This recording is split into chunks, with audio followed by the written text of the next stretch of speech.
Hey guys, it's Mountain Walk, and today we're going to be talking a little bit about Aluren. Yep, that's right, another combo deck for Premodern today.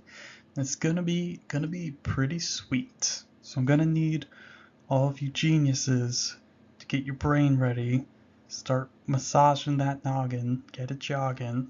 Let's do it. No brainlets allowed. Brainlets won't even be able to comprehend what's going on here. This is too powerful. It's too complex. You need to be at least 180 IQ to really get it. 150 minimum. So this is big genius, big brain territory. So uh, I was looking for combo decks, as I do. Always looking for combo decks. Always looking for new ways to, you know, break different cards or whatever. There's all sorts of things like, the old Cocoa Pebbles deck. Although I guess you can't play Necro, which is unfortunate. I love Necropotence. Got a billion of them sitting in my binder. I love it. But you can't play Necro, so that's okay. But you can play the Pebbles deck, or you can play some sort of bastardized Storm deck. There's gamekeeper based things, although not the old Salvagers game, because so many of those old extended decks, it's super important to have a lot of the cards from Mirrodin, and we don't have access to that, but that's okay. That's probably for the best. Um, so there's combos with Gamekeeper. Um, let's see, what other kind of combos are there? Obviously Reanimator, which I already did, which is sweet. That's a sweet deck. And there's all sorts of other things that have been yet to be explored. And this one I hadn't seen anywhere actually. I hadn't seen anybody decide to even play Aluren anywhere, at least from what I've seen. So I was like, oh, this is interesting. So I adapted some of the old Legacy and extended decks. Obviously, I had to make a few changes because can't play Brainstorm, can't play Force of Will, can't play Vampiric Tutor. But even in the old extended decks, they were able to solve that by playing Living Wish, which is a little better because it's better when you're comboing off because it doesn't put it on top of your library, obviously. And in this one, I got a lot of walls. I think I like walls more than Bop, because, well, they're just better against aggro decks. And that's I think really the strength is the wall sort of thing. With you got the walls, you got Cabal therapies. They have a lot of different functions, and they're pretty much good in every matchup.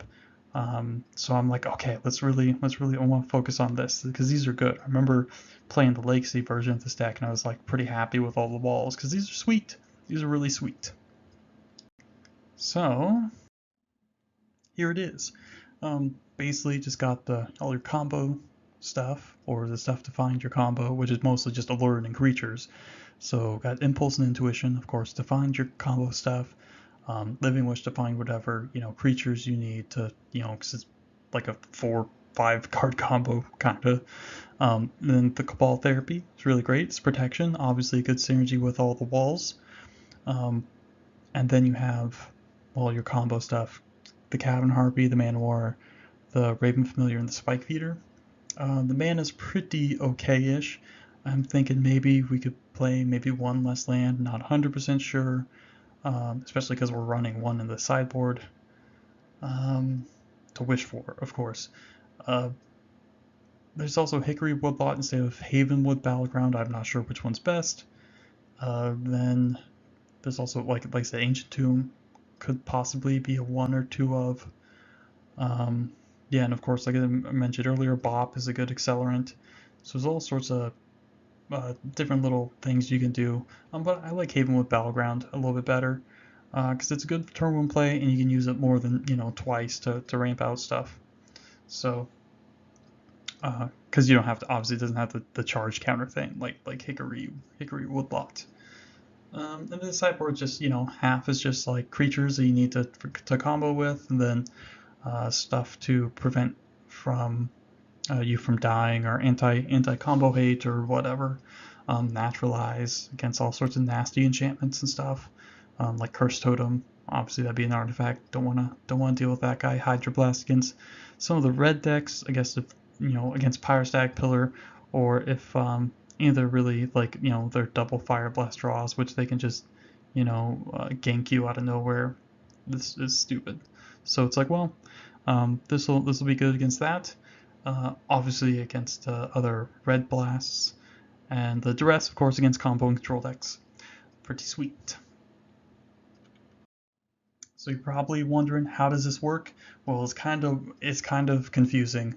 But basically, so you'll use, if you don't have all your cards, you'll um, Raven Familiar and Cavern Harpy and gate those back a bunch. This is, of course, with Aluren in play. That's how this works, because it makes all these cards free. So what ends up happening is you'll if you don't have your combo, you'll be like Raven Familiar, then you gate it back with Cavern Harpy and yada yada yada. Do that loop for basically as much life as you have, and you should be able to find your stuff in uh, quick succession. And then after that, we'll go down to the Cavern Harpy Spike Feeder Mana War. And so using that with the Aluren in play, you'll be able to basically gain 1 life, because you can remove a counter from the Spike Feeder to gain 2 life, and then gating the Harpy back to bounce the Mana War to bounce the Spike Feeder. It basically gains you 1 life every cycle. So you can do this and gain infinite life. Okay, you got infinite life. I mean, you basically won at this point with the infinite life. Most decks can't beat that, especially like aggressive decks or whatever. So what we have after that is we'll add the Wall of Roots. So instead of the Spike Feeder, we'll be playing the Cavern Harpy, then the Wall of Roots, and then the Mana War, and then we'll add a green, then bounce it, and then repeat that process over and over. Since we have like 500,000 life, because you have to choose a set amount of life. Magic doesn't, I guess, recognize infinites, or at least in non-silver bordered land. So we'll have 500,000 life, and then we'll bounce the Wall of Roots and use its ability. So we'll get infinite green mana.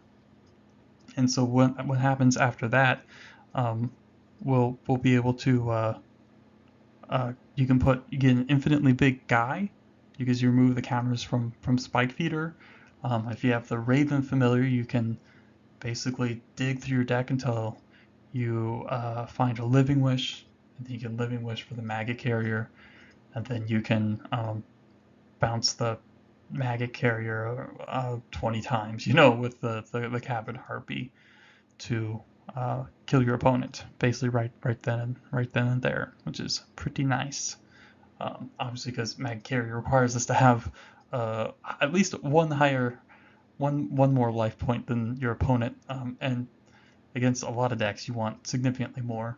But really, this is not super important. It's basically, once you get the infinite life, that's, all you really need.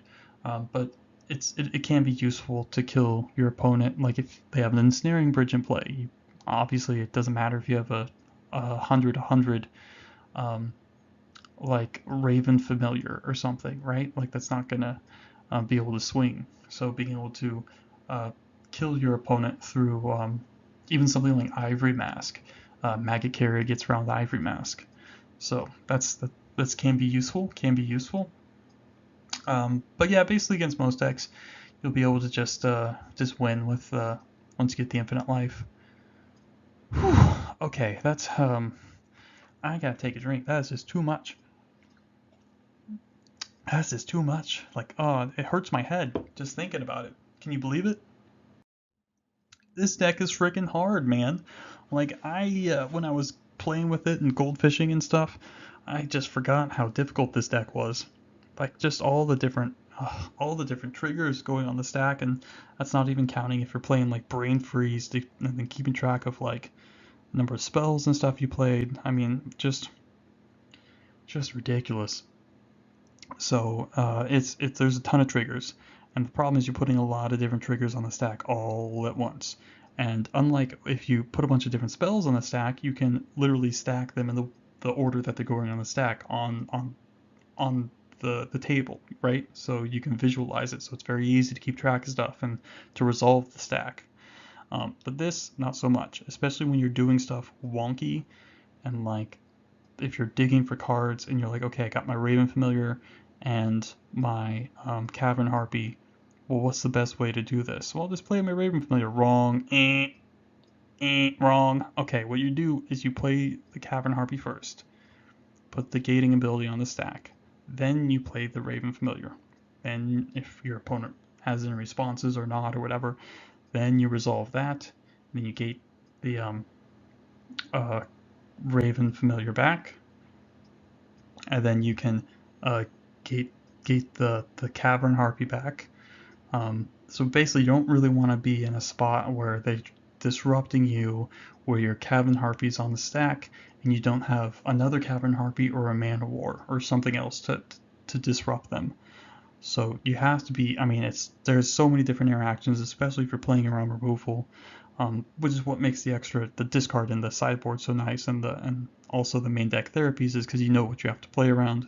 Um, and a lot of times, a lot of these extra like discard or extra removal and crap like that, counters and stuff that they're throwing against you, just getting extra combo cards, extra Cavern Harpies or Mana Wars or whatnot will make it basically the same thing as like a discard spell. You'll be able to play it in response and then fizzle their thing, and it's just it really hurts my head just even trying to think about it, just trying to explain it. It's pretty tough. Um, but the nice thing is this deck pretty easy to beat aggro decks for the most part because you got you got all the walls, got the walls, baby, and they're so good against all the stupid aggro dorks, um, and that's super sweet. So you can buy you a lot of time, and then of course it's not too hard to land with a wall of roots or like a Havenwood battleground. Got to remember the name of that thing. That's tough. So you can ramp out like a turn 3, and then just get them. Just throw out your dudes and go for it. So that's nice. So yeah, you get the walls to stall. You got a little bit of ramp, so even if you don't have the walls, you can play a turn 3 Aluren and hopefully try and get them that way. So it's pretty good, pretty good. They typically won't have a ton of stuff to board in against you, and even if they do, the great thing about this deck is so not only is it hard to play with, it's just even harder to play against. So people just don't know the timing rules and when is the best time to cast stuff, and even like what kind of version you're playing and stuff. You have a Soul Warden or something. I mean, it's so tricky. It's super tricky. But that's okay. No biggie, you know. Um, so yeah, that's the one nice sort of saving grace. You do kind of suffer a little bit. Any storm hate stuff like Arcane Lab will hit you too, so you get splash damage from that. So that sucks. But you don't really care too much about enchantment removal because you can just go off in response. So once you play your Aluren, you can just basically just go nuts. As long as you have all your pieces and stuff, or able to find them, in response. So that's kind of nice. But obviously the deck is super reliant on Aluren, and that's kind of the crappy thing. Since we don't have Empiric Tutors, we can't vamp for our Aluren, which is pretty crappy. So it makes us a little weak versus discard sometimes, because it'll just take us a little while to try and dig through enough cards to find another one. So Aluren is definitely the weak point. So if it gets countered or discarded, that's pretty bad. Disenchants are not a big deal, because hopefully by the time you're resolving it, you'll be able to just, if you're expecting disenchants, you'll just be able to go off in response to them. Whew. It hurts my brain just thinking about it. Fortunately, I have an enormous, super high-end, triple-digit, genius level, mega brain IQ, like galaxy brain. So obviously it's really easy for me to play this because I'm so smart. But I recommend you also be Galaxy Brains if you want to pick this deck up, because it's tough. It's really tough, and that's kind of a pain. But I like it. It's kind of fun. It's definitely a little bit of a blast from the past. So that's pretty cool. Pretty cool. And I think I might want to play another Spike Feeder main deck. Maybe I do want to play a Soul Warden, or maybe a Maggot Carrier main deck, or maybe a Soul Warden sideboard. I'm not sure what's the best way to do about this. Maybe getting the Cloud of Fairies and getting infinite mana so I can stroke people out or something. I don't know what's the best way to do it. That seems maybe not the best, but I don't know. There's a couple different options, but yeah. So this is that's what I've been playing with a little bit. Hopefully you guys like this too. It's like I said, it's a complex deck, but it's pretty fun. Definitely a little bit different. And well, that's basically it for today, guys. So thanks for stopping by, and have a nice day.